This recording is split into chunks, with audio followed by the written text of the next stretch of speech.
একদিন রবি তার ছোট বাগানে হেঁটে যাচ্ছিল। সূর্য ধীরে ধীরে অস্তাচলনির দিকে যাচ্ছিল, আর বাতাসে ফুলের মিষ্টি গন্ধ ভাসছিল।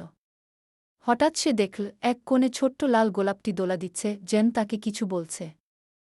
রবি কাছে গেল এবং ধীরে ধীরে গোলাপটিকে ছুঁল। হঠাৎ গোলাপটির পাপড়ি থেকে ছোট্ট আলো বের হল। আলো ধীরে ধীরে বড় হয়ে এক জ্বলজ্বলে প্রজাপতি হয়ে রবির সামনে নাচতে লাগল। প্রজাপতি রবিকে বলল, প্রকৃতির প্রতি যত্ন নিলে সে তোমায় চমৎকার উপহার দিতে পারে কি? রবি বুঝল, বাগান শুধু ফুলের জন্য নয়, প্রতি গাছ, প্রতি ফুল, প্রতিটি জীবই একটি গল্প বহন করে। সে প্রতিজ্ঞা করল, প্রতিদিন একটু সময় নেবে তার বাগানের যত্ন নিতে। সেদিন থেকে রবি আর তার বাগান যেন এক হয়ে গেল। প্রতিটি ফুল, পাতার নড়াচড়া এবং বাতাসের স্পর্শে সে খুঁজে পেল আনন্দ এবং শান্তি।